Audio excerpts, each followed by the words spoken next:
Shape करने से पहले हमें पता होना चाहिए नोड क्या होता है। तो जैसे कि हमने लास्ट टाइम में डिस्कस किया था, नोड क्या होता है? नोड किसी भी ऑर्बिटल का वो रीजन होता है जहां पे इलेक्ट्रॉन के मिलने के चांसेस या इलेक्ट्रॉन की प्रोबेबिलिटी 0 होती है, और उसके लिए प्रोबेबिलिटी डेंसिटी की वैल्यू क्या होती है? 0। मतलब जब भी हमें नोड लिखना है तो नोड के लिए जो कंडीशन होनी चाहिए that is I square is equal to 0। अब सेम यही कॉन्सेप्ट हमने ग्राफिकली रिप्रेजेंट किया हुआ है फॉर 1s एंड 2s। जैसे कि आप देख सकते हैं 1s और 2s में मैंने दो ग्राफ बनाए हुए हैं। एक है आपका जाय R वर्सेस R, ठीक है, इसको बोलते हैं व्हाट इज जाय? जाय इज वेव फंक्शन। जाय क्या है? Wave function. And what is psi square? Psi square is probability density. Probability density जो वेव फंक्शन होता है it has no meaning, it has no meaning, ठीक है। And probability density means, probability density का मतलब क्या होता है? The chances of finding electron around the nucleus, ठीक है। तो यहाँ पे अगर हम फर्स्ट वाले ग्राफ को देखते हैं फॉर 1s, तो आप क्लियरली देख सकते हैं कि 1s में क्या है? ये क्या जा रहा है?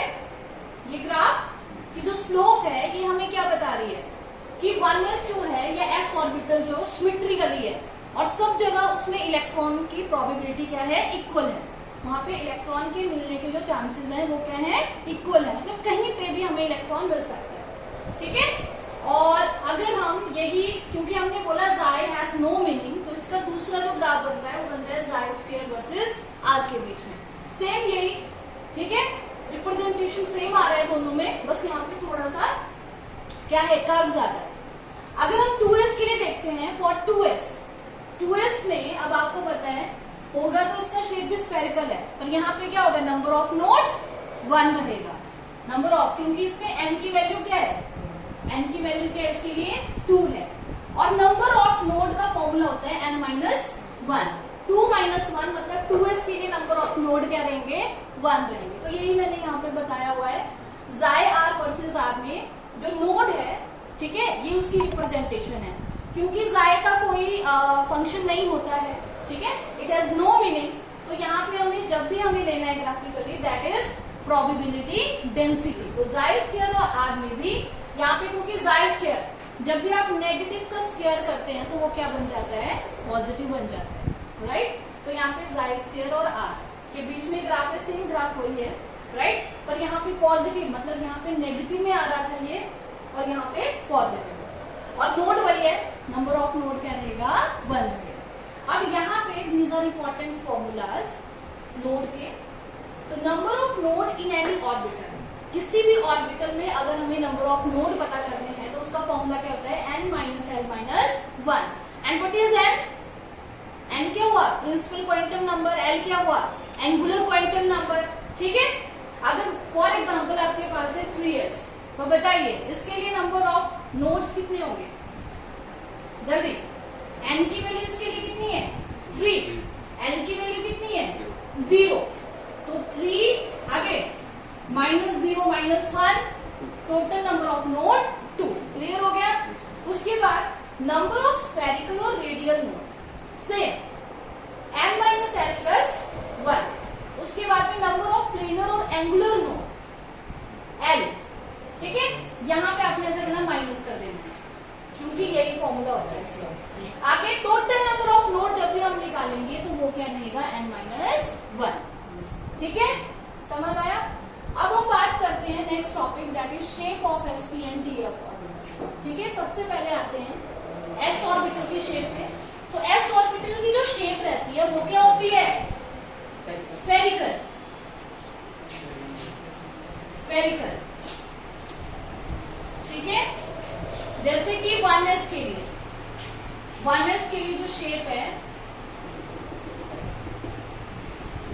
कुछ इस तरह से रहेगी, क्योंकि इसमें जो नोड है वो नहीं होगा, ठीक है। 1s के लिए नोड आएगा क्या? आप खुद ही चेक करके देख लीजिए।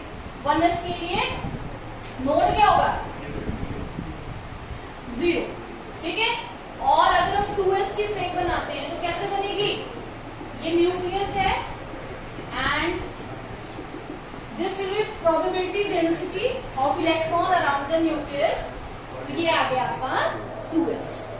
ठीक है, उसके बाद अगर हम बात करें अपने सेकेंड शेप की, दैट इज p ऑर्बिटल। तो p ऑर्बिटल में जैसे कि आपको पता है mn -1 0 +1। p के लिए जो l की वैल्यू होती है वो क्या होती है 1, angular quantum number is 1, so magnetic quantum number क्या रहेगा -1 0 एंड +1, राइट। और इसमें जो ऑर्बिटल रहते हैं that is px py and pz, right. And the shapes are ये px, अगर हम एक्स एक्सिस को मान रहे हैं, py एंड pz।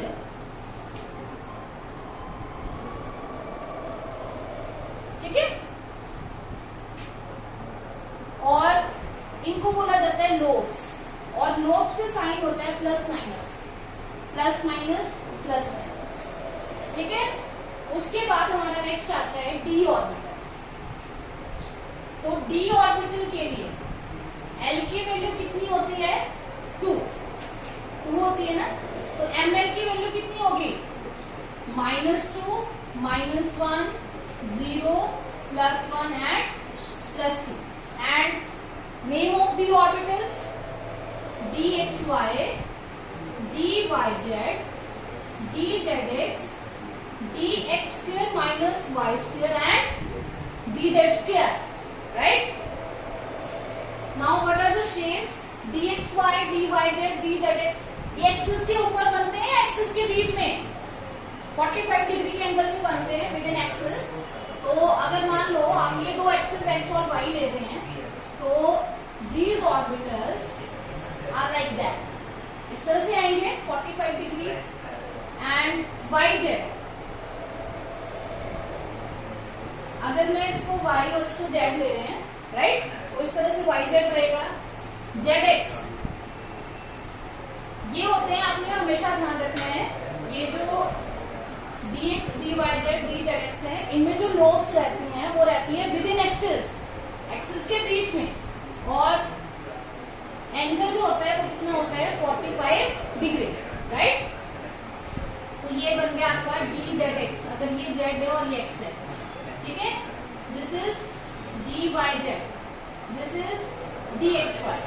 अब रहता है हमारा dx² -y²। तो ये जो ऑर्बिटल है इसमें लोब रहती हैं आपकी एक्सिस के ऊपर, ठीक है।